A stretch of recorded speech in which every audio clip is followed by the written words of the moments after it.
Time now for this week's Health Matters. Paul Critz with you, along with physician assistant Lynn Szabo, who is studying for her PA test. My PA boards. Again. Have you learned anything that you didn't know already? Oh, God, yeah. Medicine changes constantly. That's why it's so fun. And to be clear, I passed it 7 times. Yeah, okay. And Passed it very well. We have to, at my age and my level of practice, I'm one of the only PAs in the country probably still taking them. Oh, my God. Yeah, it's kind of funny. You say, medicine changes, and sometimes medicine goes backwards. Yeah, that's not medicine. Sometimes medicine gets backburnered and voodoo comes to the forefront. Which takes us to today's topic. We'll be talking about measles. And I don't know, it's a conversation I'm sure has been had so many times in medicine over the years. And maybe in the past we thought we dealt with it, but it seems as if we are having to deal with it once again. Right. And I really would like to address people who have made the decision not to immunize their children and encourage them to have a plan. Okay. Very good. Okay. Yeah. Because a lot of them don't. So a little about measles. It's a viral disease. Symptoms are cough, coryza, which is fancy medical word for runny nose. Really? What is it again? Coryza. Coryza. Is this a vocabulary word on your? Yeah, this is probably something generated in the 1800s. Anyway, it's a doctor's name. Yeah, that's right. Some type of pink eye type symptoms and a rash. Wow. A pretty difficult to identify rash for those of us who has never seen it. And I'm almost 40 years in medicine. I've never seen measles. Really? Yeah. So let's just remember that. Oh my gosh. Okay. It is very contagious with an R naught of about 14 to 15. Whoa. Yeah. And so I what remember that means, from our COVID talks. R naught is is kind of a numerical index of how contagious the disease is. COVID was like 2 to 3. Mm-hmm. So how many other people could you infect if you were sick and interacting with people who are vulnerable? Wow. So for measles, it's 15. It's one of the highest ones. Very contagious. 90% chance that somebody who is susceptible to it will get it after an encounter with somebody who has it. Just one encounter? Yeah. Wow. And sometimes it's not even a close encounter with a human. It's like walking through a sneeze or something. Oh, my God. Yeah. Okay. So you can be quite a bit a ways and still get it. And it makes people really, really sick in really horrible ways. Now, a lot of people will blow this off and saying, "Oh, it's just a disease of childhood, and my grandma had it and she got over it." But there are variations of measles, and some of the worst case scenarios are incredibly horrible, and oftentimes affect the brain with encephalopathies.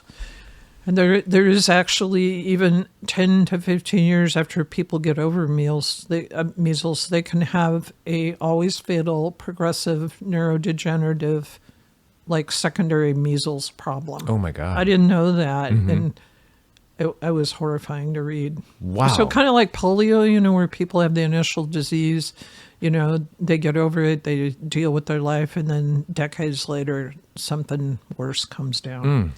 So a plea to parents.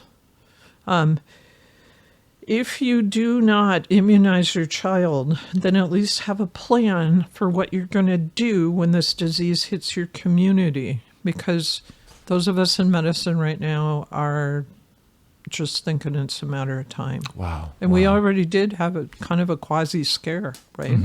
That's Remember? right. Yeah. An article that was published that was hard to interpret, and actually even some of the local pediatricians interpret that as there was measles in the next county, and it turned out all to be false. Really, all of it? There was nothing? That was a press release I read from a Right. local entity here, and, Right. and it was short on details, which Right. led to more questions, and Right. it turned out to not be true at No, all? it's not true at all. Well, good. But it will be Yeah. someday, so maybe it's a little wake-up call to us. Wow. What I would like as a response to that, actually, is to be able to sit in on some presentations, maybe Zoom, maybe from the local pediatricians, to what does a provider who's never seen measles look for? Because that's a concern. You Right. just said you haven't seen some of these instances because it wasn't that prevalent. And if it's going to Right. become more so, then we Right. need to know. Exactly. Wow. And I can read about it in the papers, and it was a lot of this information came from my medical library resource Up to Date, and it's current as of February 2025. But that's not the same as seeing a patient. What anchors it in your mind is seeing a patient. Yeah. Yeah. And I don't ever want to see one. Let's just say that, because it's a horrific disease, and it can go in a lot of really nasty ways. Wow. So if you make, I don't just jump. It's just an aside, a little thing. I mean, do you get the feeling? I don't. This is just an idea, and maybe this is outside the scope of our discussion today. That people, because measles has not been present in our society for so long, that maybe parents especially will downplay its Absolutely. potential risks and think it's more of a chicken pox Absolutely. kind of thing. Yeah, Well, even chickenpox has its moments. its moments, but not like but measles. If you're looking at the risk benefit of immunizing, the risk of the immunization is so teeny Right, tiny. right. Does not cause autism. Yeah, Let me just be really clear about that. And the risk of the disease is so huge. Right. This is not the benign childhood disease. And so that's my plea today. The whole reason for this discussion today is I never understood why parents who choose not to immunize their children, and I have a lot of them in my practice, when I try and say, okay, none of that's true, but that's your decision in this moment. Right. Let me know if I can educate you more. But in the meantime, what are we going to do when measles comes to the community? And usually what's happening at that point is I'm talking to the mom alone in the room, and she starts to have a panic attack. Right. So they have an idea. They're not stupid. They have an idea that they're in a bad place with their kids, that what they want to believe might have some devastating consequences. And then the conversation shuts down. Right. I've never gotten anybody to say, okay, well, we're going to go, buy our own island and raise the kids, on an unpopulated island somewhere, which is about the best you could do, really. Yeah. It's not as easy as keeping your kids home from school when the other kids are sick, because how could you do that? I mean, they wouldn't go to school. And, I guess I just don't understand the lack of the plan B. I would at least read up on measles and what it's like. Yeah. And I would look for more information, and me being in the exam room with them is an opportunity to get some credible information and not listen to some soundbite by somebody who's got a worm eating his brain. Right, or in the case of the autism bugaboo, going back and reading that initial book from, when was it, the 90s or early 2000s, Right. that has since been, the author itself has since been, no, that was just not true. Right. None of it's true. And the Lancet, it was published in the Lancet, actually, and they retracted the article, Wow. firmly retracted again and again and again. So what kind of plan can a parent have, or a community have, for the arrival of measles?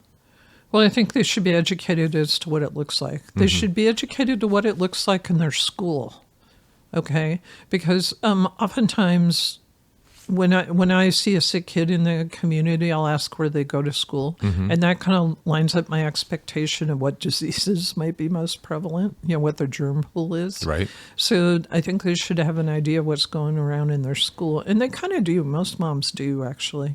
And then they should have a plan of what they're going to do, because if the child is unimmunized and they don't want the child to get measles, that means the child's going to be sequestered by themselves with the family. Kind of in the old days where they would come and nail the quarantine sign.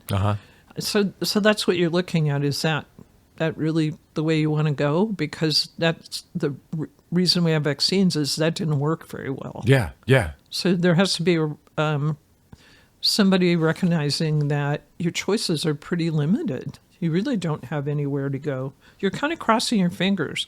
I tell the teen clinics that My patients in teen clinic that are having unprotected intercourse, you're using crossed fingers as a form of birth control. Let me just tell you, Right. doesn't work very well. No, magic thinking. Huh? Yeah, so this is magic thinking. Now remember that herd immunity for measles is established when 95 to 97% of kids are immunized for measles, fully immunized. Is that a higher percentage for herd immunities than other because of the R naught number? Okay. Yeah, so you can't just wait around with your whole family on lockdown waiting for herd immunity to happen. Wow. It's not going to happen. And, people can get measles when they're partially immunized. And they get a weird atypical variant of measles. So, Really? Yeah. Yeah, measles. They call syphilis the great imitator. I think they should call measles the great imitator. Just for its ability to get around things? Yeah, to look like different diseases at different times. Okay. And that's why I think the providers ought to be educated. Yeah. So if you have unimmunized children, I think it's a reasonable question to ask your providers if they're educated about measles. And I would say not enough. Not enough of them, and not to the extent they should be.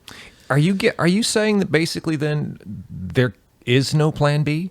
There is no plan B. Okay. Not only for measles, but for anything else that we could protect with childhood immunizations. There's just some vague idea that if I don't have to think about it, it's all going to be okay. Wow. Now they throw things out there. The head of the Health and Human Services has said some pretty appalling things about how somebody could prevent measles, and I'm going to get to that in a minute. Okay. So know what your family's risks are, in particular to your family. Like, do you have a pregnant individual? That person's under really high risk if they're unimmunized, or if they're even around a kid with measles. And so a lot of moms have more than one kid. And so here they have this kid at risk, and then they might be going through a pregnancy themselves. So not only are they at risk, not as much because likely they were immunized, but the fetus is at risk. We can't immunize pregnant women. Yeah, right, exactly. That's the thing. Do you have any? I see a point here. I don't know if we're skipping past it or not about not being anywhere near herd immunity in your pediatric. Yeah, not anywhere near my. How close are we? What's the percentage of vaccinated? In my practice, I have a large number of pediatric patients, and I would say maybe 70 partially immunized. Okay. And, not too much more fully immunized. Now, part of that is that, I have a lot of little, babies. Right. And, of course, they're not immunized. So what's the immunization picture for children? When do they get, and what does partial immunization mean? There should be two shots. So immunization for measles, mumps, rubella, and varicella, which is chickenpox, is a 2-shot series. And so partially immunized means you're only old enough to get one shot, or you only actually got one shot. Gotcha. Okay. Yeah. So they started immunizing for measles at about a year. Okay. So that means all those cute babies, there's no way we can immunize them. Yeah. So we have to build a circle of protection around them. And if that means that, when the parents are bringing home the new baby from, wherever they delivered, that means that those kids should be the wall around protecting that baby. Right. This was a scenario, an issue that we talked about with COVID. Right. And having, you can't treat a child that young in any sort of appreciable way, so you treat everybody around them, or the same with an elder, who's like super old and whose vulnerable. immunizations might be waning.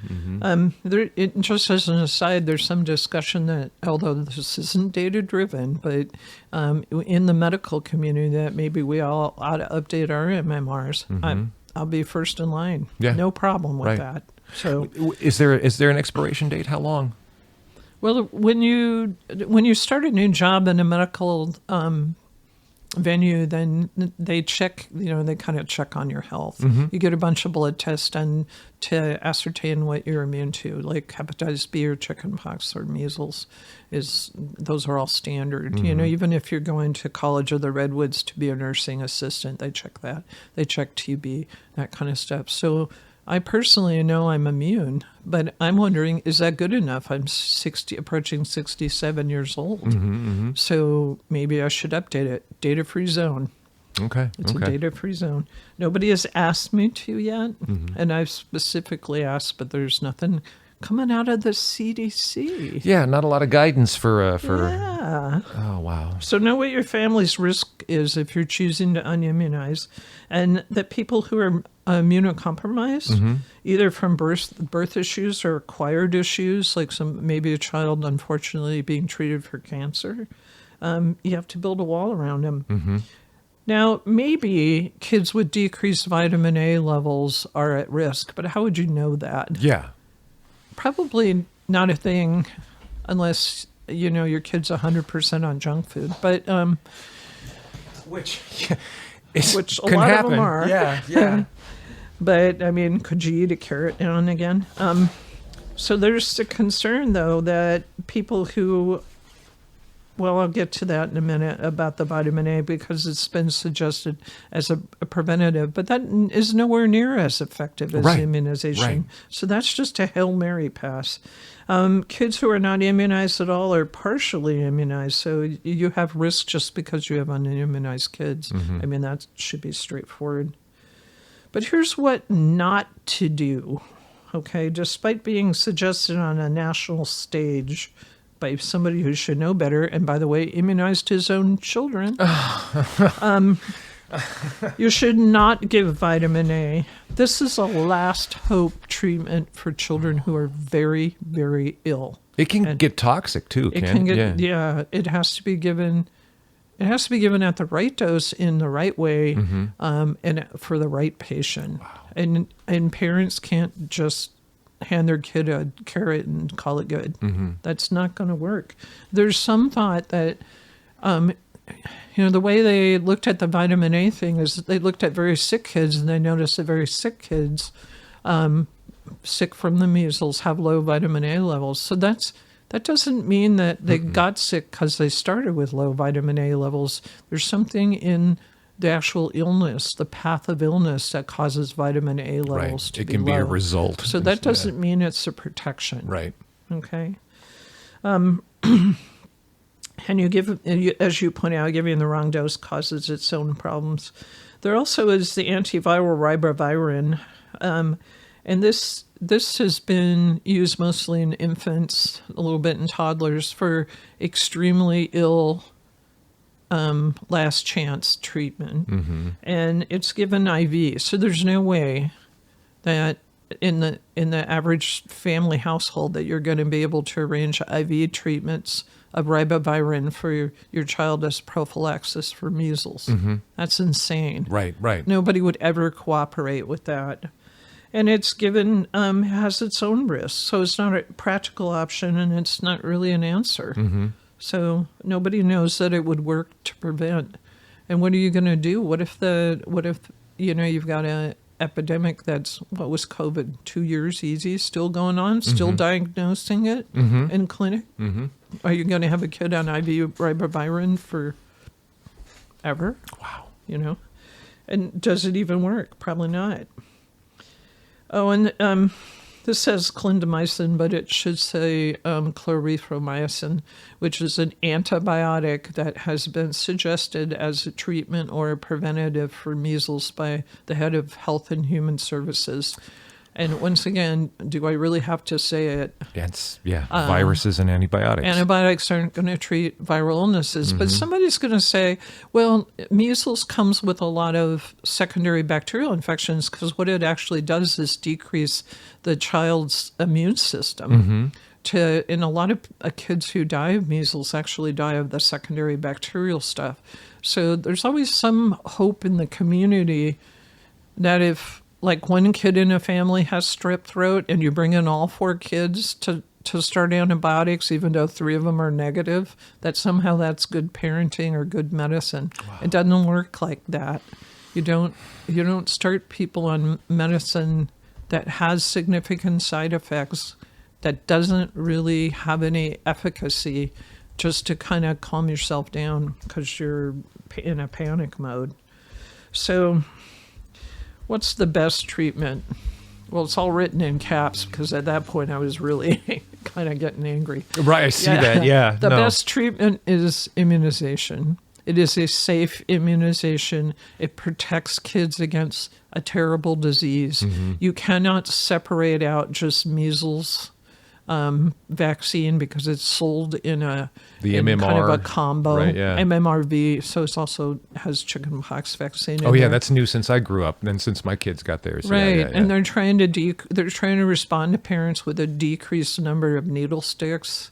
So and a lot of parents I see in the exam room will worry about needle sticks. Nobody wants to quote unquote hurt their baby. They're not really, the kids get over it really well. The people giving the shots are for the most part really good at it.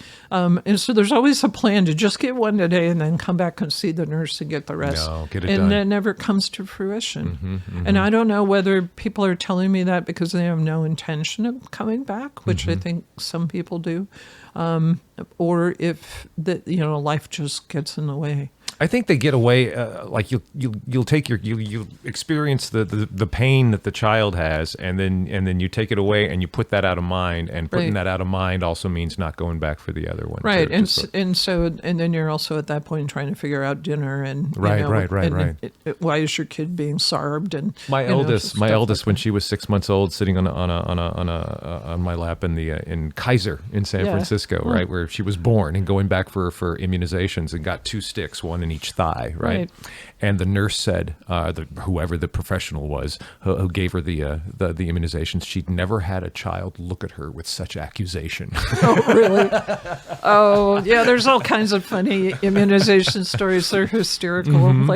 Like Norman Bell is a longtime pediatrician. I think he's in his 90s and still practicing. Nice. A great friend of children in Humboldt County. And one kid, they asked if he wanted to sit in his mom's lap to get the shots, and the child said, "No, I want to sit in Dr. Bell's lap." And my kids had the same faith in Dr. Bell. At 30 years old, they think that he's still their doctor, which is really kind of cute. Wonderful. Harvard trained, essentially brilliant, and very, very pro immunization. The only practicing physician who's still on the immunization board of California State. Wow. So.